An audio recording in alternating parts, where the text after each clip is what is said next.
So this is Finding Your South, and I'm here with some dear friends. I'm Kristopher Dahir. I get the honor of being the host of this fun podcast show, and I have Dave, Deb, and Donald here with me. Deb was just sharing her heart, and I just want to come back to what we were saying, and I say this about each of these people here. They're dear friends of mine, and with that said, I value them, and I need to, and I want to hear from them. So if they decided to avoid a conversation with me, I would lose. I would lose. If I tried to compete and tried to win a conversation, I would lose. And if I just accommodated you, I would lose. And so with that, I would rather find these other answers. So anyway, with that said, I'm going to throw the ball to you a little bit and see what you think about that. Yeah. So a little thing of those five, I think of some of the emails that I know you have got, same as myself in the city capacity. You know, there are ones, I won't quote one, but there is ones of wish death upon all of us. That Literally, no, yeah. I know. And there's other ones that are a little bit, lighter hearted than that. That I personally, I will respond. I responded to that one that was nasty, and at least I let them know. I read those words. I want you to know I read them. Now I'm not going to. I made a decision to not engage with that one too far. But December told me this last year. I had a gnarly email that came in. That was just kind of some complaints, and they were kind of taking some shots. And she's like, "Do they want an answer, or do they just want to be heard?" And it reminds me of kind of what you mentioned earlier. That's good. And there was she's like, "Where in that email did they ask for an answer?" And I was like, "You're right.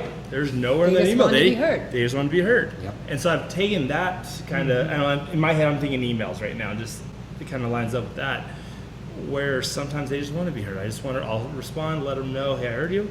Sometimes, there's an opportunity, I think, for compromise on some of the situations. Hey, your issue about potholes, this, and that.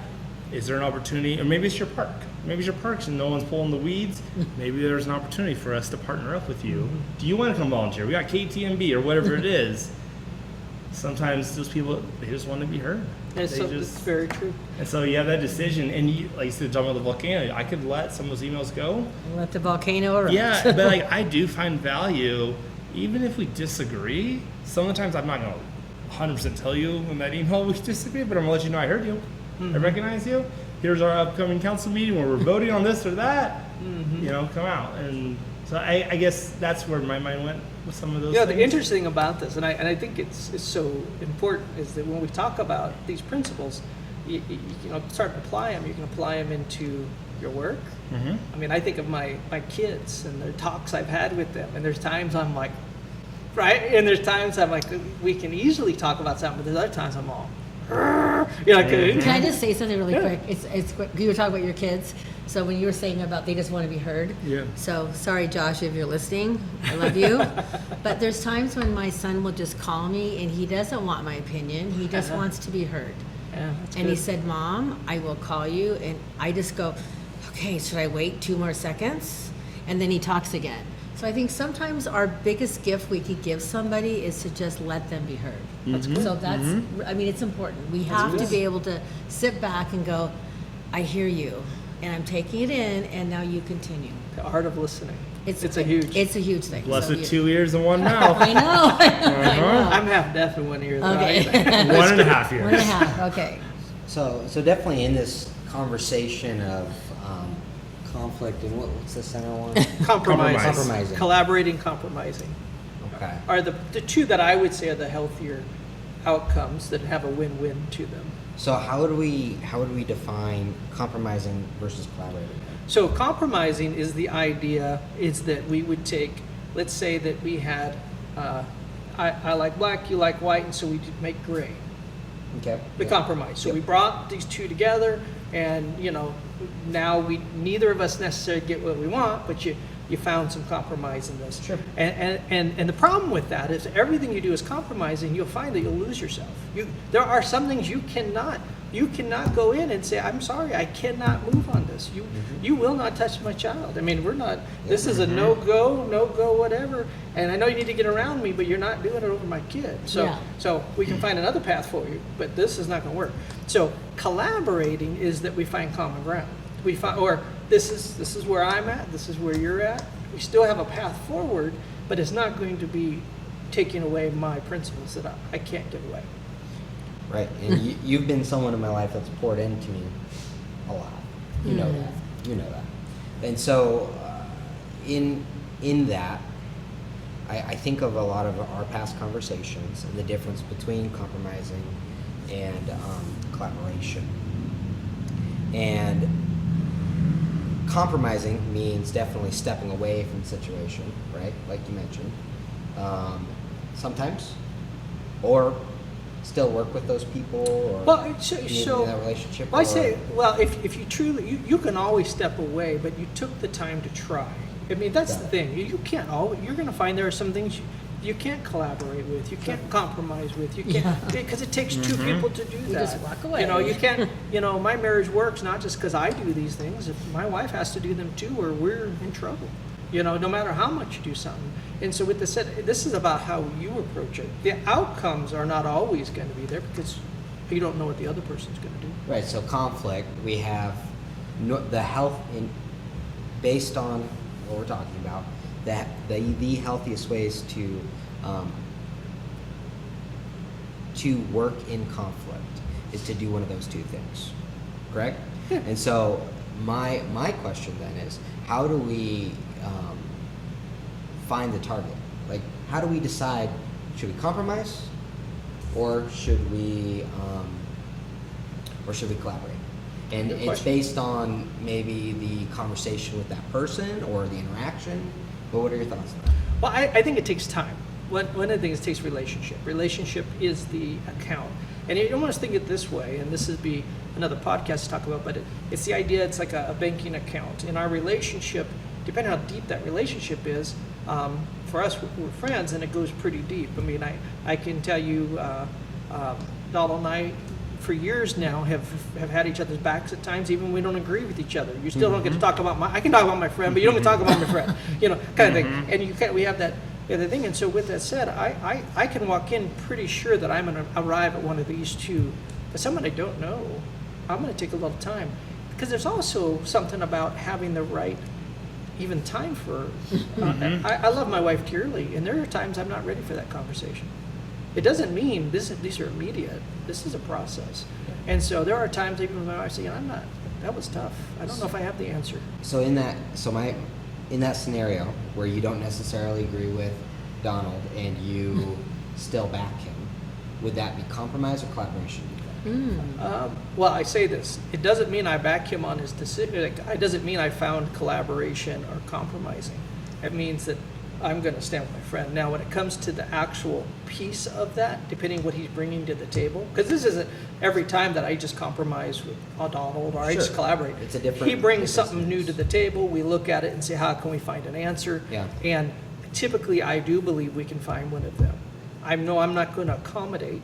I'm not going to just let him do what he wants. I'm not going to avoid him. And I know I'm not going to compete to beat him. I'm just not going to do that. So with that, this is how I'm going to approach it. That's all I can promise. Now, with that said, we might find a place where there's things I can't, there are things that we don't work on together necessarily. I can't even bring up marijuana. I mean, that was in my head. that was 100%. that was actually 110%. one. Yep. I'm a no-go. There's no room on this board for people buying marijuana, and there's just no room on there for me. And with that said, it's clear to anybody, if you're watching this, I'm that guy. But you don't have to watch this. Go watch the news. It was very clear. This is, I've done too many funerals for kids. I mean, I have my own perspective. So in that scenario, it wouldn't be those two things. It'd be just, we gotta walk away from that situation. I'm not gonna be able to have that. We're gonna walk through it. We're gonna walk through the steps of this. And in the end, I'm still gonna value and respect you, but I can't. I value and respect you, but I can't end in a place that makes sense. So it's kind of like you have to go with your morals, you have to go with your instinct, you have to go with your gut. There's times when I've had to walk away from a partnership in business, like I have to walk away. I wish I didn't have to, but there's times you have to make those decisions because it's not who you are inside. Like, it's not who you are, and you have to stand up and say, that's not me. Like yeah, I'm not gonna vote on that, or I'm not gonna talk about this, or I'm not gonna be in this situation. You have to say, that's not me. And people know that. They respect you to say, that's not you. So I don't expect you to go to that. I don't expect you to support that.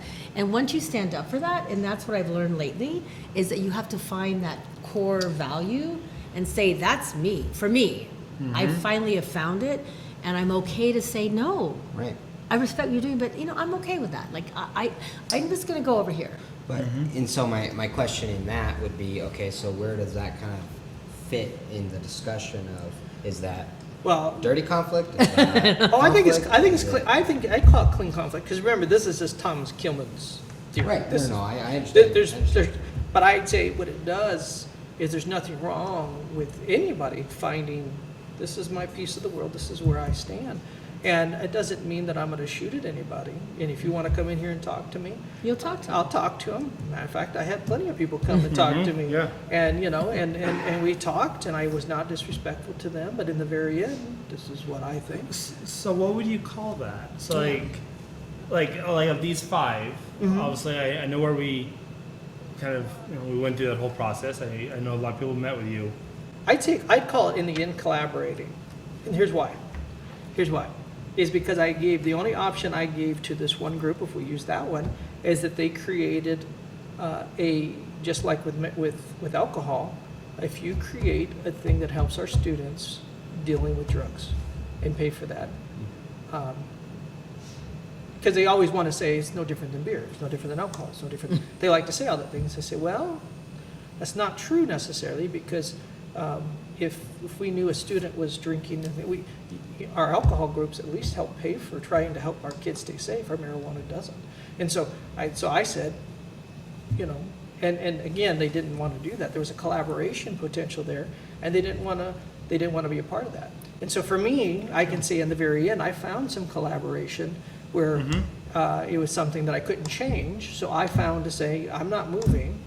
However, You found value, you learned from other Right. angles, other viewpoints. I Yeah. get it. yeah. So I'd say that. Now again, this may seem limiting in a sense, but I can say in the very end, you have to stand on the principles that Yeah. you have. Yeah, the values. That's what I system, was The saying. values and Or principles you have. who you are.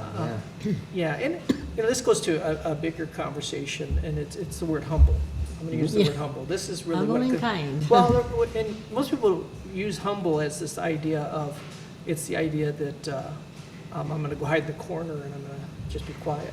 Humble actually is a submission in the Christian realm of a submitted to God, and it means it's almost the idea of like Hoover Dam. It holds this water back, and that's humble Yep. until God says, "Open the door." And then when that comes out, it's powerful. And that is a biblical understanding of humility. And so when it says Jesus is humble, and so for us, when we walk in humility, even on these things, there might be a time to stand back and say, it's not my time to talk about that. And so that is, it doesn't necessarily fall into this realm, but I can Right. tell you in my life it does. Right. Many times, there are times for me not to speak, and I've stepped back and until God says, now speak. And I'm all, yes! Yeah. Finally. Things like I this, get that, yeah. I mean, they're just a tool. Yeah. A tool to help with conflict. Yeah, exactly. A tool to help. Yeah. It's not an end all be all. No, not at all. Yeah. Not at all. But I do think talking about some of these things ahead of time, like we were all going into business and us laying down some words and some ideas, then we could come up and say, if all of a sudden we're disagreeing, Yeah. we can say, Deb, this seems like a diamond moment we're having. And respectfully what Yeah. that means. No, I Yeah. totally. You go, oh, so he is listening. He is listening. Even if I say I can't agree with that. If I just